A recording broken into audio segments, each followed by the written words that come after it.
अपनी जबरदस्त श्रम शक्ति के सहारे राजस्थान के विकास में महत्वपूर्ण योगदान देने वाले भील समाज की हालत यह है कि वो आर्थिक, शैक्षणिक, सामाजिक और शारीरिक ही नहीं अपितु जीवन के हर क्षेत्र में बिल्कुल पिछड़े हुए हैं। इसके बावजूद आलम यह है कि आजाद भारत में बनी किसी भी राजनीतिक दल की सरकार ने भीलों की दशा सुधारने के लिए अव्वल तो कोई प्रभावी कदम उठाया ही नहीं और फौरी तौर पर अगर कोई कोशिश हुई भी तो उसका लाभ भील समाज को नहीं मिल पाया। राजस्थान का गौरवशाली अध्याय भीलों के साथ जुड़ा हुआ है। भील हमारे इतिहास के स्वर्णिम पन्ने हैं। भीलों ने महाराणा कुंभा, महाराणा प्रताप और हमारे तमाम मेवाड़ के बड़े बड़े मनसबदारों के साथ मिलकर इस प्रदेश के लिए बहुत शहादत दी है।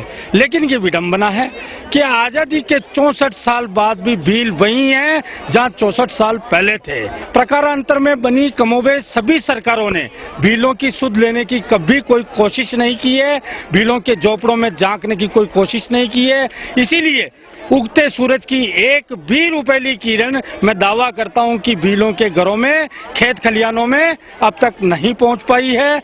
भील जाति के इस दर्द को जब देश व समाज के किसी प्रभावशाली व्यक्ति ने नहीं समझा तो स्वयं भील जाति के ही कुछ जागरूक लोगों ने राजस्थान भील समाज विकास समिति के नाम से एक संगठन बनाकर समाज में चेतना जागृत करने का बीड़ा उठाया है। इसके लिए वो राज्य के प्रत्येक तहसील मुख्यालय पर भील समाज के आध्यात्मिक सम्मेलन आयोजित कर रहे हैं, जहां उन्हें कुरीतियों को छोड़ने का संकल्प दिलाकर राजनीतिक रूप से लामबंद किया जा रहा है।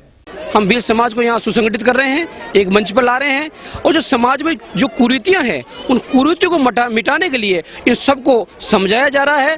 और विशेष तौर से हम जोर दे रहे हैं शिक्षा पर, क्योंकि शिक्षा ही एक ऐसी आंख है जो समाज को आगे ले जा सकती है, समाज को दिग्दर्शन करा सकती है। साथ ही कुरीतियों को मिटाने के लिए हम संकल्प दिला रहे हैं और संकल्प के सारे आध्यात्मिक के सारे राजनीतिक चेतना लाई जा रही है, आर्थिक मजबूती लाई जा रही है और सामाजिक चेतना और राजनीतिक चेतना के प्रयास किया जा रहा है। एक मोटे अनुमान के अनुसार राजस्थान में भीलों की संख्या लाखों में है, लेकिन एकजुट नहीं होने के कारण कोई भी राजनीतिक दल उन्हें वो तवज्जो नहीं देता जैसे कि वास्तव में उन्हें मिलनी चाहिए। इसी का दुष्परिणाम यह है कि वर्षों से भीलों के उत्थान की खातिर संगठन के पदाधिकारियों द्वारा की जा रही 5 प्रमुख मांगों पर आज तक न तो किसी अधिकारी और न ही किसी राजनेता ने ध्यान देने की जहमत उठाई है। 5 मांगे हम राजस्थान सरकार के सामने रखी है। पहली हमारी मांग है एसटी आरक्षण की समीक्षा हो, क्योंकि आज़ादी के 64-65 सालों में भील समाज जहां का तहां पड़ा हुआ, उनको आज दिन तक एसटी आरक्षण का कोई लाभ नहीं मिला। हमारी जनसंख्या के अनुपात में भील समाज को अलग से आरक्षण मिले। और दूसरी मांग हमारी हर जिला मुख्यालय पे भील समाज के लिए निःशुल्क भूमि 2 बीघा की मांग की है, वो उनको छात्रावास बनाने के लिए। और तीसरी मांग हमारी है उदयपुर संभाग में जो उपयोजना लागू है वो पूरे राजस्थान में लागू है, ताकि हमारे भील समाज का भला और विकास हो सके। और चौथी मांग है हमारी कृषि कनेक्शन की। जो कृषि कनेक्शन में एससी में जो छूट है, एससी की तरह भीलों के लिए भी कृषि कनेक्शन में छूट हो, क्योंकि सामान्य वर्ग की बराबर ले रखा है एसटी में इन भीलों को, तो वो भील समाज वो डिमांड बराबर नहीं कर सकता, तो उनको छूट दे।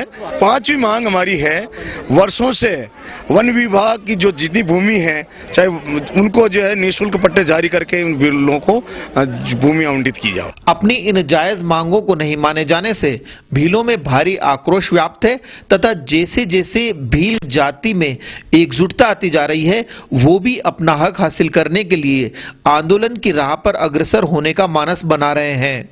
राजस्थान सरकार अगर जो हमारी ये मांगे रख रहे हैं ये नहीं माननी, तो फिर सारे राजस्थान के भील समाज सुसंगठित होकर के बिल्कुल जबरदस्त ऐसा आंदोलन करेंगे ताकि सरकार हमारी मांग के सामने झुक सके। भीलों की विडंबना को सिर्फ इसी बात से समझा जा सकता है कि कृषि कनेक्शन लेने के लिए उन्हें भी उतनी ही डिमांड राशि जमा करवानी पड़ती है जितनी कि एक सामान्य वर्ग का व्यक्ति जमा करवाता है। ऐसे में वो भील जिसके पास संपत्ति के नाम पर सिर्फ मिट्टी की एक केलड़ी व हांडी ही होती है, वो भला किस प्रकार से अपने खेत पर बिजली का कनेक्शन करवा सकता है? क्या इस असमानता को दूर करने की जहमत कभी किसी राजनेता द्वारा उठाई जाएगी? आज यही वो यक्ष प्रश्न है जो भीलों के सामने मुंह बाएं खड़ा है। भगवान राम को झूठे बेर खिलाने वाली शबरी के वंशजों को आजादी के बाद एसटी के नाम पर आरक्षण तो जरूर मिला, लेकिन अपनी कई कमजोरियों के चलते भील समाज उस आरक्षण का लाभ नहीं उठा पाया। समाज के इस दर्द को राजस्थान भील समाज विकास समिति ने बखूबी समझा है और अब वो विभिन्न कार्यक्रमों के माध्यम से अपने समाज में राजनीतिक और सामाजिक चेतना लाने का प्रयास कर रहे हैं। तो ऐसे में अगर हम धरातल की स्थिति का आकलन करें तो वास्तव में भील समाज की आर्थिक और सामाजिक स्थिति इतनी नाजुक है कि यदि हमारी सरकारें सही मायने में दलितों का उद्धार करना चाहती है तो उन्हें भील समाज की इन 5 मांगों को हर हाल में पूरा करना चाहिए। ओम कसारा, ईटीवी न्यूज, भीलवाड़ा।